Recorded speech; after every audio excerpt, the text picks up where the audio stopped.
Welcome back to Crime Time Podcast, and they say everything's bigger in Texas. Apparently, even the level of psychotic rage on a domestic level. This is a crazy story.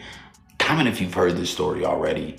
You see the headline, James Dykes, now 23 years old, was 21 at the time that he committed this crime, but he's just getting sentenced to 40 years. And he'll actually be eligible for parole in 2043. I highly doubt they're gonna give it to him though. I'm sure he'll pretty much do all of his sentence, or maybe not. Comment for those what you guys think. But you see what it is, he decapitated his wife and left her head in the shower. That is fucking nuts, man. Absolutely crazy. And the story gets even a little bit more bizarre and twisted, man. And relationships can be twisted. I've seen some, I've been in some myself that were insane, but this is just bugged out, man. They were only married for 3 months in the newlywed phase of the marriage still. Like, can you believe that? Think about that.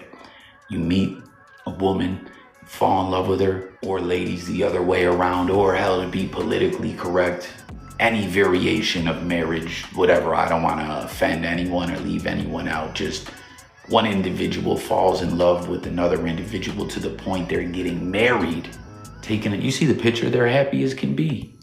And then 3 months later, one individual is chopping the other individual's head off and leaving it in the shower. And then guess what dude did next, man? I'm gonna take you back to the reports from when this first happened. A 21-year-old man has admitted to authorities that he decapitated his wife. The disturbing murder happening yesterday near Magnolia. The woman's body was found inside a home on Oak Hollow Boulevard.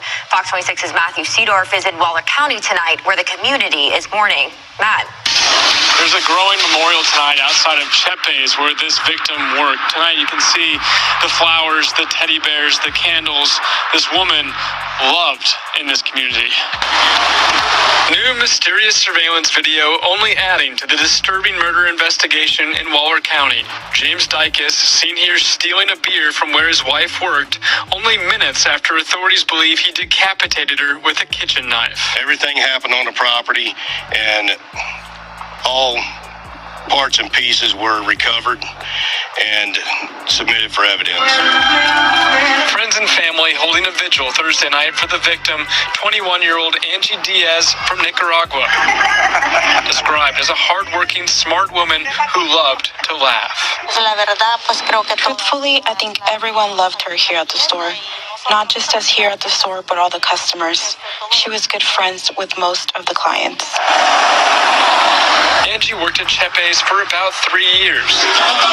Loved by her coworkers. We worked together on Monday. We were laughing. We would laugh about almost anything. 21-year-old James Dykes already confessing to the brutal killing. He and Angie just married less than 3 months ago. The father of the suspect made the initial call to dispatch, and it's a gruesome scene at best.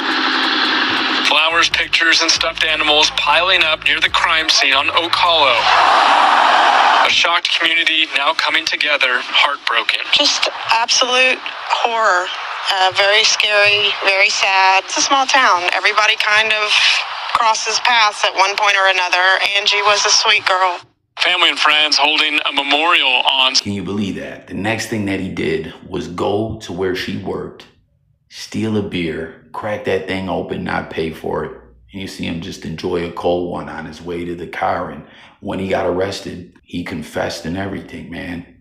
I mean, seriously, man, what a crazy turn of events again, to be to the point you're in love with someone to where you're being married. And listen, I'm a crazy son of a bitch myself. Like I said, I've been through some crazy relationships. I've had family members that were in crazy relationships. Hell, I have more brothers and sisters by different parents that I can't even keep track of them all. I'm still finding out about new ones to this day. Like seriously, I have all kinds of madness and craziness in my family, mental illness, you name it. But this is bugged out. You're getting married and decapitating the wife in the newlywed phase 3 months later, and then you say, man, let me go enjoy a cold one before they haul my ass in. I don't know why. That is just bonkers. Like I said, everything is bigger in Texas. Pause.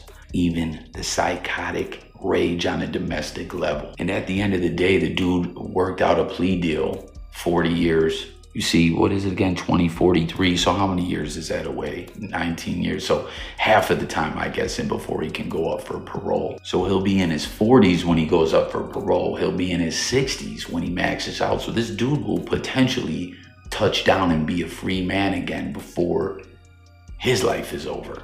I mean, that's a hell of a long prison sentence, but all in all, for the just brutal, crazy crime that this guy committed, that's really not a bad deal if you think about it. And I mean, this true crime stuff is nuts, man. You know, people love it. It's big in the blogosphere, all kinds of true crime channels and podcasts and stuff out there. Make sure to subscribe to mine real quick and get in the comments, share all your thoughts. Let's talk it up.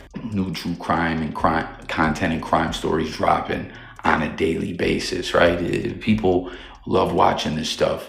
But let's keep it real. None of this is funny. You know what I mean? This is insane. You heard how sad all the people were.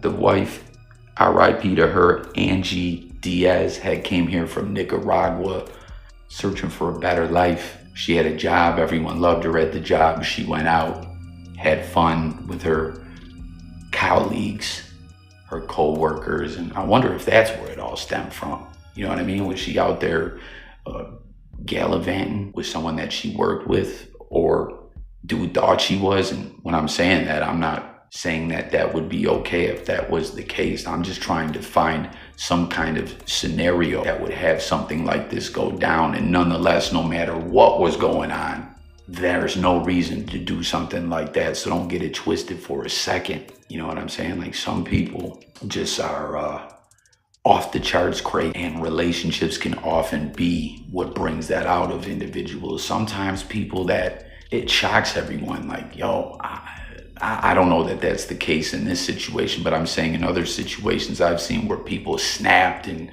just went off the deep end and did something crazy, if not to their loved one, to someone else that they thought was getting it in with their loved one or something. Again, I'm not saying that's what happened in this situation. I'm just thinking out loud because this is just quite the crazy story. But once again, there's nothing funny about this. This is some seriously twisted-ish. But like I was trying to get at with the true crime market being so big, man, it's important in my opinion to kind of reflect on and take something from everything, whether it be a movie you watch, an experience you go through in your life, or a damn YouTube video about a true crime story. You know, just being aware of what's going on out there in the world and just taking in what reality really is. You know what I'm saying? There's always something to reflect on and take notice of. And I don't know, man, there you have it. Texas man, 40-year sentence for decapitating his wife, walked down the aisle, got married, 3 months later, left her head in a shower. You guys heard on the press conference here, he said all parts and pieces have been recovered and submitted to evidence. Can you believe that? The fuck was this guy on meth or something? What did he think he was, Dexter? Have you seen that? There's been a few true crime stories where people were inspired by Dexter. Like, geez, man, people are insane. So once again, when you're taking in all this true crime content, really take it all in and realize how insane some people are out there and the kind of evil that's lurking out in this world. Everyone, get right with whatever you believe in, whether it's God or whatever your belief is. Just spiritually, it's a good versus evil spiritual battle going on out here in this world. I'm not bull-ishing you. I'm serious as a heart attack, man. Don't let, you know what I mean? Get right spiritually, and don't let this evil get around you or your family. Live righteously, live happy, be safe. God bless y'all. Thank you for watching. Once again, subscribe to the channel. Look forward to talking to y'all in the comments, and I'll catch you guys on the next one. Peace.